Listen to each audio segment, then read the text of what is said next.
Good morning everyone. हम management पढ़ रहे हैं। इससे पहले आपने मैनेजमेंट को एक पेशे के रूप में और सार्वभौमिकता यूनिवर्सलिटी के रूप में जाना था। तो प्रबंध का जो नेचर है, प्रकृति है, उसमें एक चीज़ आती है कि प्रबंध एक प्रणाली के रूप में है, यानी मैनेजमेंट एज ए सिस्टम। तो प्रणाली को प्रबंध के रूप में अपन को अगर जानना है तो सबसे पहले ये जानना जरूरी है, व्हाट इज ए सिस्टम, प्रणाली है क्या। तो इसके लिए जैसे प्रणाली जैसे इकाइयाँ भागों व उपभागों में बटी हुई एक व्यवस्था है।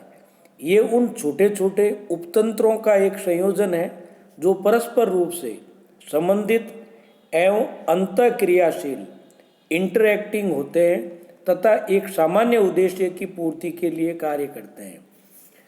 जॉन ए बेकेट जो है, उन्होंने इसकी परिभाषा दी है कि एक प्रणाली अंतःक्रियाशील तंत्रों का संकलन है। E.W. मार्टिन ने इसके बारे में कहा है कि प्रणाली विभिन्न वस्तुओं या भागों का संयोजन है जो एक जटिल इकाई बनाती है। तो इन परिभाषाओं के आधार पर अगर अपन बात करें तो प्रणाली एक पूर्ण इकाई होती है जो छोटी छोटी विभिन्न उप इकाइयों में विभाजित होती है। और ये उप इकाइयाँ जो यूनिट्स जो है वो स्वयं में स्वतंत्र होते हुए भी एक दूसरे से जुड़ी हुई होती है। इनके पृथक पृथक लक्ष्य होते हुए भी ये एक सामान्य उद्देश्य की पूर्ति के लिए कार्य करती है। अब इसकी जो प्रणाली है, प्रणाली की कार्यविधि क्या है, काम कैसे करती है। तो प्रत्येक प्रणाली की एक निश्चित कार्यविधि होती है। प्रत्येक प्रणाली अपने वातावरण से साधन एवं निवेश यानी इनपुट प्राप्त करती है। उसके बाद प्रणाली द्वारा इन साधनों का प्रसंस्करण यानी इनपुट, उसके बाद में प्रोसेसिंग यानी उसके बाद प्रणाली द्वारा उन साधनों का प्रसंस्करण अथवा रूपांतरण ट्रांसफॉर्मेशन करके उत्पादन या निर्माण कार्य किया जाता है, जिसे समाज वातावरण में प्रदान किया जाता है। प्रत्येक प्रणाली में फीडबैक यानी पुनः निवेश प्रतिपुष्टि जो है उसमें की जाती है। तो प्रणाली निरंतर वातावरण से जुड़ी हुई होती है। ये एक सामान्य प्रणाली के रूप में काम करती है। इस डायग्राम में आपने देखा है कि चारों तरफ ये जो है वो वातावरण का परिसीमन हो रहा है। जो आसपास में जो वातावरण है उसमें निवेश या साधन, आप जो भी साधन है या निवेश है वो इनपुट होता है, फिर उसकी प्रोसेसिंग होती है, रूपांतरण या प्रसंस्करण होता है, और आउटपुट क्या है यानी उत्पादन क्या हो रहा है, फिर वापस फीडबैक, और फिर ये जो है चलता रहता है। ये वापस इधर वापस इनपुट होगा, फिर इनपुट के बाद में फिर प्रोसेसिंग होगा, प्रोसेसिंग के बाद में फिर ये वापस जो है आउटपुट और फीडबैक, ये क्रम चलता रहता है।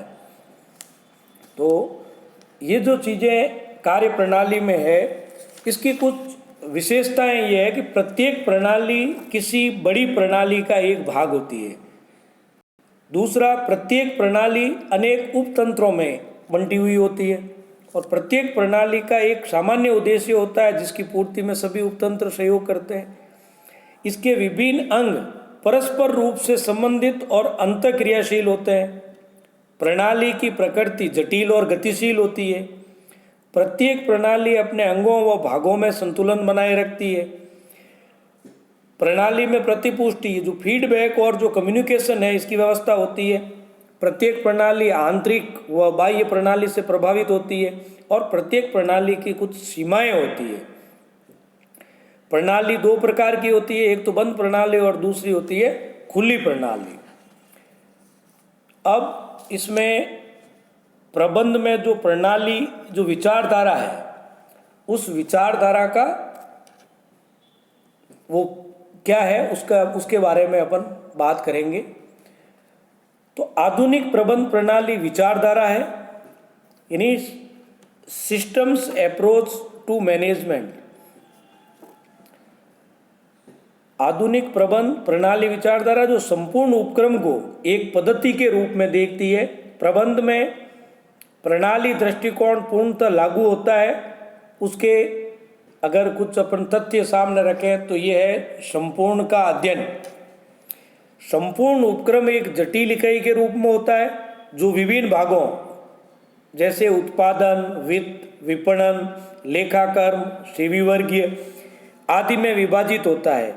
ये विभाग अपने आप में पूर्ण एवं स्वतंत्र होते हुए भी पृथक रूप में होते हैं, जिनको बांटकर अलग अलग अध्ययन नहीं किया जा सकता। नेक्स्ट है समन्वित प्रयास। प्रणाली विचारधारा ये भी मानती है कि एक उपक्रम विभिन्न विभागों, अनुभागों व मनुष्यों का संकलन मात्र नहीं है, अतः प्रबंधक इनके प्रयासों को समन्वित करके कुल प्राप्ति में वृद्धि कर सकता है। अंतर संबंधों का ध्यान। उपक्रम के विभिन्न विभागों की क्रियाएं परस्पर रूप से संबंधित होती है। विभागों के बीच कार्यकारी औपचारिक संबंध होते हैं, ये एक दूसरे की क्रियाओं को प्रभावित करते हैं। नेक्स्ट है सामान्य उद्देश्य की पूर्ति। यद्यपि प्रत्येक विभाग के कुछ विशिष्ट लक्ष्य होते हैं जिनकी प्राप्ति के लिए वे प्रयत्नशील होते हैं, किंतु संगठन का लक्ष्य सर्वोपरि होता है। प्रत्येक विभाग संगठनात्मक उद्देश्य, योजनाओं व नीतियों के अनुरूप ही अपने कार्यों का संचालन करता है। प्रतिपुष्टि, फीडबैक। प्रबंध का उद्देश्य संगठन की क्रियाओं में एक गतिशील साम्य, डायनेमिक होमोस्टेसिस बनाए रखना होता है। अतः प्रबंधक को संस्था में प्रतिपुष्टि यानी फीडबैक एवं संप्रेषण की व्यवस्था करनी चाहिए। सम अंतिमता। इसमें प्रबंध करने की कोई एक श्रेष्ठ विधि नहीं हो सकती। प्रबंधक विभिन्न संसाधनों, प्रक्रियाओं अथवा विधियों के द्वारा लक्ष्यों की प्राप्ति कर सकता है। इस प्रकार प्रबंधक इक्विफाइनलिटी पर बल देता है। वातावरण से संबंध होता है। उपक्रम एक सामाजिक प्रणाली है, अतः इसकी प्रबंध व्यवस्था को न केवल आंतरिक वरन बाह्य वातावरण भी प्रभावित करता है। ऐसे में प्रबंधक को बाह्य जैसे राजनीतिक, सामाजिक, वैधानिक व नैतिक वातावरण का भी ध्यान रखना होता है। प्रबंध प्रणाली के घटक या तत्व, कंपोनेंट्स। इसके जो कंपोनेंट्स है, आपने जैसे पहले स्टार्टिंग में वैसे लिया, निवेश यानी इनपुट। अब जो ये इनपुट है, एक व्यावसायिक संस्था में माल, मशीन, मुद्रा, श्रम व अन्य भौतिक संसाधन निवेश माने जाते हैं। साथ ही विभिन्न वर्गों के लक्ष्य तथा उनकी अपेक्षाएं भी निवेश में शामिल की जाती है। प्रबंध इनकी सहायता से उत्पादन प्रक्रिया को संचालित करता है। नेक्स्ट है रूपांतरण प्रक्रिया यानी ट्रांसफॉर्मेशन प्रोसेस। प्रबंधक विभिन्न उप प्रणालियों के माध्यम से वातावरण से प्राप्त निवेशों का रूपांतरण करता है। माल के रूपांतरण में विभिन्न विभाग जैसे उत्पादन, विपणन, वित्त, सेवी वर्गीय आदि का सहयोग लिया जाता है। प्रबंधक नियोजन, संगठन, निर्देशन, नियंत्रण आदि प्रबंधक के कार्यों के द्वारा इन विभागों का सहयोग प्राप्त करते हैं।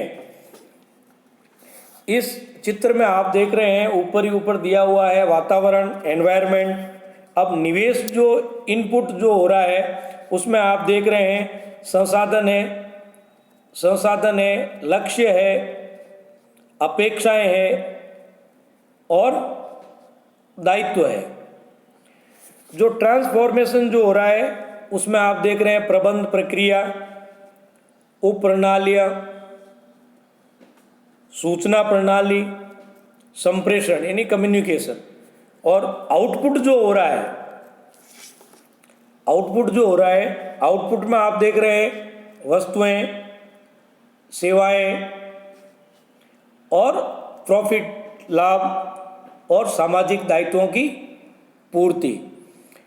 और ये जो है वापस आप ये देख रहे हैं कि इनकी प्रतिपुष्टि होती रहती है, फीडबैक, ये क्रम जो है चलता रहता है।